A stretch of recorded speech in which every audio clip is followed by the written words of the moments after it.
All right, guys, this is my friend's Honda Accord, and he came here for leaking coolant, and I'm sure he was not gonna have a heat here. Okay, so I got a full video on this, how to do this. So it's only one bolt back there, this clamp here, and there's a clamp on the other side. It's kind of a little difficult to get to the clamp on this side, but it shouldn't be that hard. A lot of coolant spill. I put a funnel down here, but check this out. This valve, he's been using this for the summer, so right now he probably have it on AC. So as soon as he switch, pay attention to the bolt in the middle. As soon as he switch to heat, this valve is gonna try to open and close, but the bolt internally doesn't move anything because it's just free playing on the top. So it'd be a good time for you to check this if your heat doesn't work. You see it's even wiggling around. And it was a minor leakage. We wasn't even worried about the leakage. We've discovered this problem probably 3-4 months back. But we finally was gonna do this.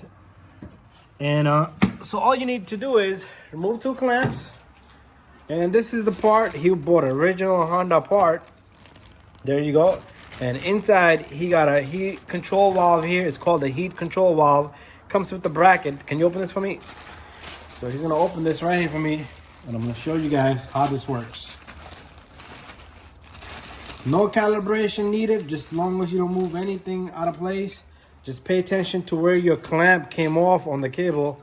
So this is what this baby looked like. So if we turn this, look, you see that bolt, the screw in the middle moves with it?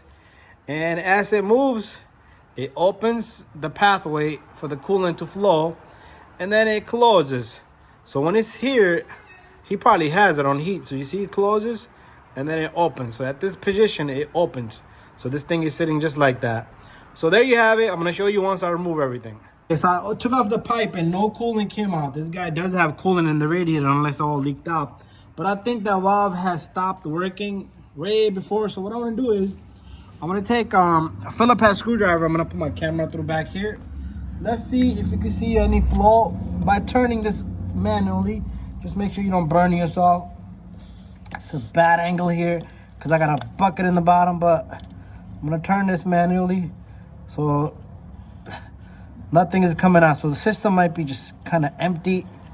Okay, you see I turned it manually, so there's nothing in there. But you can turn like that manually if you need to. I'm gonna take off this cable, but turn it manually if you need to. Just to test it, but you eventually have to replace it. If it's leaking, you definitely got to replace it. All right, so you saw that. Once I take it all apart, I'll show you the rest. Okay, so 1 bolt, 10 millimeter right here. That's all it takes to remove this guy. And you got to lift this guy. I got a full video doing step by step. So remove this, take off that little guy. But check this out. Look at that. So what we're going to do is my friend is going to help me. And we're going to turn this. I'm going to show you how it turns with the screwdriver internally. Okay, now we're going to take this guy.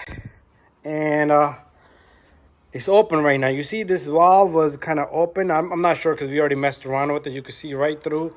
All right, he's going to turn it with the Phillips head screwdriver right here. While I wait, move your finger here. While I look from right here, turn it counterclockwise.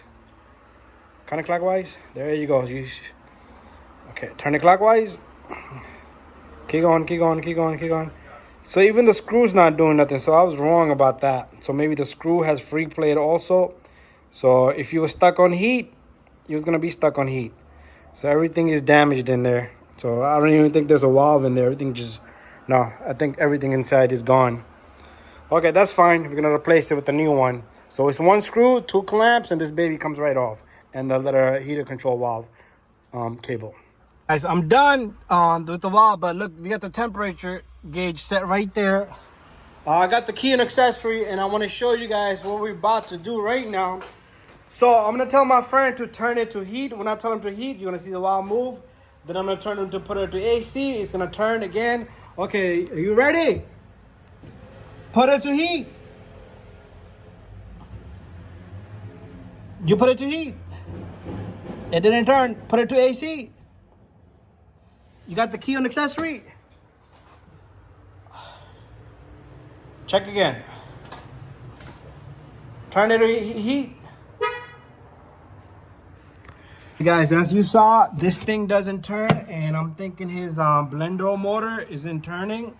So it's probably stuck half heat, half AC. So what we're gonna do is we're gonna go internally. We'll make another part on the video, and we're gonna try to repair the blender motor. Sometime you can repair it just by cleaning the internal. But if that doesn't work, then we gotta put another blender motor in. But this line, the blue line, goes straight inside to the blender motor actuator. So we're gonna get to that right now. So let me go down there underneath and show you guys where it's at.